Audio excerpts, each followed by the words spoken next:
Yes. Come this way. Come over here. Come this way. We need you out of the way. Okay. That was the sound of California TV journalist Adelmi Ruiz. Oh, we got a flex. Put her in flex. Put her in flex. Give me a flex. Give me a flex. What's a flex? Put your phone in your pocket. Put your phone in your pocket. Then put your hands behind your back. Wait, I'm Who was reporting live on her station's Facebook page when police detained her at the scene of a protest at Cal Poly Humboldt in the University of California early Tuesday morning.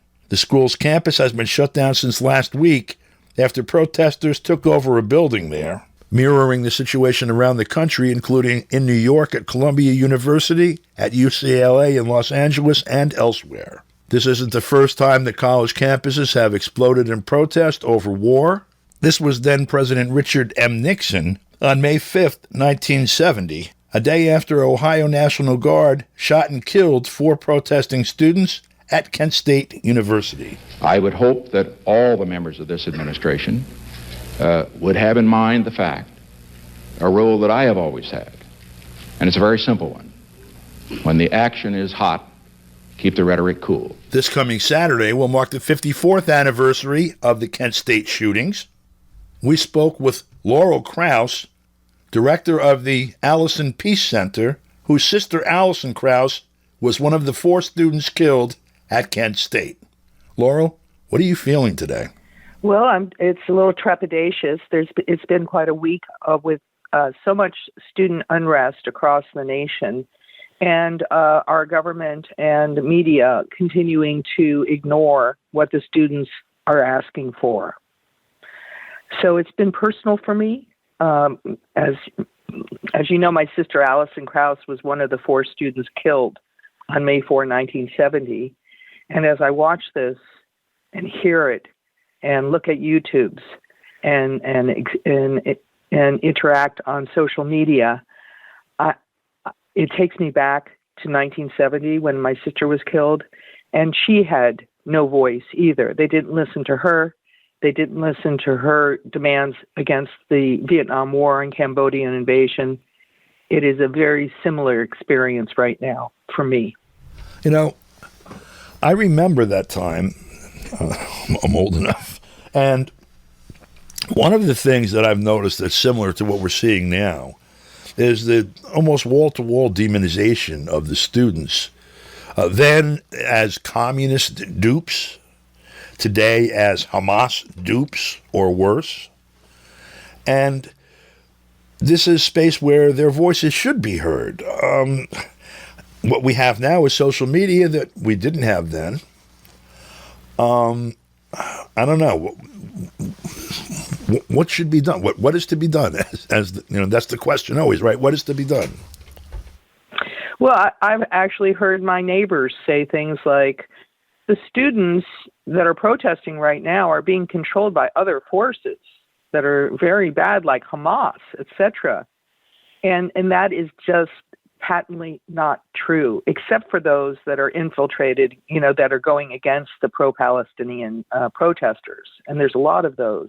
But, basically, this is a standard playbook that's always instituted when the government tries to shut down protest, which is supposed to be a First Amendment right for people to protest. And on campuses, on the commons, that's a free speech zone. So our universities should actually be increasing the protection for protesters to speak in free speech zones and not arresting them and not having them face this military force, just like my sister did in May 1970 at Kent State. I also want to note that Columbia University in 1968 put together rules related to how to interact on campus with regard to protest and how the administration should act, how the students should act, and they put together this set of rules that has been in force since 1968. But in October, when these protests started, in response to the genocide that was starting to occur against the Palestinian people, the university, Columbia University, threw away those rule books, and they just acted with brute force immediately, and that's wrong. That's what's wrong, and that is the defining moment when this turns into when protest turns into a targeted event by the government. You know, George Orwell said, "He who controls the past controls the future." And those lessons, you know, they're curated by museums in different places, like at Kent State University, not in the hands of the people who went out and earned those lessons, not the people who paid the price, but in the interest basically of the same state that allowed or had a hand in killing those kids that day. Talk about the Allison Center for Peace and the need for some way to have people not just have a vague memory of the history of these things, but to be able to take hold of them and apply them as tools to solve the problems that have been cropping up over and over and over again, and they're threatening to consume us. Having walked this path for 54 years and with my family fought the government to include truth in the narrative of the Kent State Massacre, it has been a very tough road. The government has unlimited funds and access to resources that people like me that have been, you know, my sister killed. I was 15. She was 19. And my family fought it in the courts, and we had to come up with all the resources to fight it in the courts, whereas the government, you know, just has a checkbook on all this. And then they have the control of the narrative, because that's the victors always have that control. And they have certainly been victorious in commandeering what we have learned and what Kent State Massacre was about.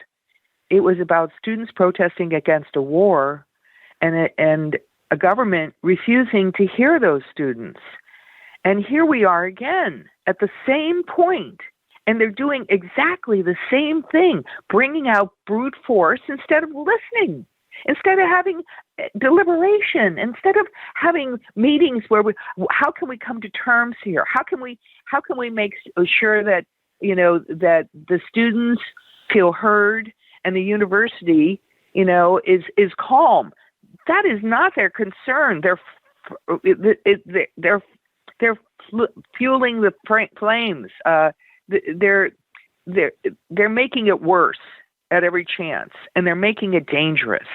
And I'm here this week. Each night when I go to sleep, it's fitful, because I worry, when will a student be killed? When will the next one, student protester, have to face M1s or anything else like that? Why are those type of weapons on campuses in the first place? Why is our government making sure that they're there? Why are the students facing military people?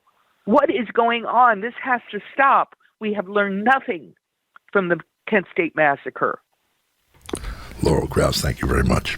Thank you for having me on. For KPFK, I'm Don DeBar.